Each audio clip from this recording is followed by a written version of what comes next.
Covid കാലത്തെ ഓർമ്മിപ്പിക്കും വിധം UK പല പ്രദേശങ്ങളിൽ ക്വാറന്റൈൻ പ്രഖ്യാപിച്ചിരിക്കുന്നു. ഇവിടെയും വില്ലൻ വൈറസിനോളം ചെറുതല്ലെങ്കിലും ഒരു കീടം തന്നെയാണ്. അപകടകാരിയായ ഈ പ്രാണി മരങ്ങളെയും കാടിനെ മുഴുവനായി നശിപ്പിക്കാൻ തന്നെ ത്രാണിയുള്ളതാണത്രേ. ഇംഗ്ലണ്ടിലെ പല പ്രദേശങ്ങളിലും നിയന്ത്രണങ്ങൾ വ്യാപിക്കുന്നതിന്റെ ഭാഗമായി ഫോറസ്ട്രി കമ്മീഷൻ ഇന്നലെ അറിയിച്ചു. ഈ പ്രാണികൾ കൂടുതൽ ഭാഗങ്ങളിലേക്ക് വ്യാപിക്കാതിരിക്കാനാണിത്. മരങ്ങളെ ഭക്ഷിച്ച് മരങ്ങളിൽ വസിക്കുന്ന 8 പല്ലുകളുള്ള ചീവീട എന്നുകൂടി അറിയപ്പെടുന്ന ഈ ടൈപ്പോഗ്രാഫ്സ് എന്ന ഈ ഭീകരജീവി ഈസ്റ്റ് ആംഗ്ലിയയിലെ നോർവേ സ്പ്രൂഫ് മരങ്ങളിലാണ് കൂടുതലായി കാണപ്പെടുന്നത്.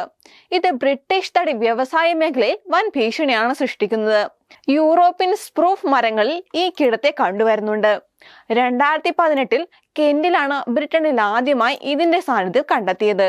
സാധാരണയായി ഉണങ്ങിയ മരങ്ങളിലും ഉണങ്ങാൻ തുടങ്ങുന്ന മരങ്ങളിലുമൊക്കെയാണ് ഇത് വസിക്കാറുള്ളത്.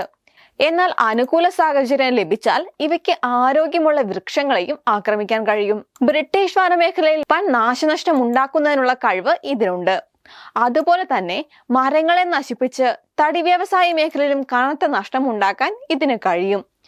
വരുന്ന ബുധനാഴ്ച ജൂൺ 12 മുതൽ തെക്കിഴക്കൻ ഇംഗ്ലണ്ടിലെയും ഈസ്റ്റ് ആംഗ്ലിയയിലെയും പല പ്രദേശങ്ങളിലും വിപുലമായ രീതിയിൽ ലോക്ക്ഡൌൺ നിലവിൽ വരും. ഈ കീടങ്ങൾ കൂടുതൽ വ്യാപിക്കാതിരിക്കാനുള്ള നടപടികളുടെ ഭാഗമാണിത്. അതായത് ഈ പ്രശ്നം ബാധിക്കുന്ന വ്യവസായ മേഖലയിലെ നീക്കങ്ങളും പ്രവർത്തനങ്ങളും നിയന്ത്രിതമായിരിക്കും എന്നർത്ഥം. UK 16 പ്രദേശങ്ങളിൽ തടി വ്യവസായങ്ങളെ നിയന്ത്രണം കൊണ്ടുവരും എന്നതാണ് ലോക്ക്ഡൌൺ കൊണ്ട് ഉദ്ദേശിക്കുന്നത്. ഹാംഷെയറിന്റെ ചില ഭാഗങ്ങൾ, Berkshire, Buckinghamshire, Hertfordshire, Surrey, London, Greater London, East Sussex, ക്ലെന്റ് എക്സസ് എന്നിവിടങ്ങളിലായിരുന്നു 2022 നിയന്ത്രണങ്ങൾ പ്രാബല്യത്തിൽ ഉണ്ടായിരുന്നത്.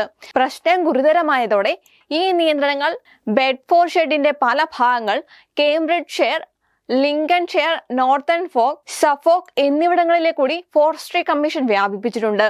ഈ ഭാഗങ്ങളിൽ മരം മുറിക്കുന്നതിനും മരത്തിന്റെ ഭാഗങ്ങൾ കൊണ്ടുപോകുന്നതിനും നിരോധനം ഉണ്ടായിരിക്കും.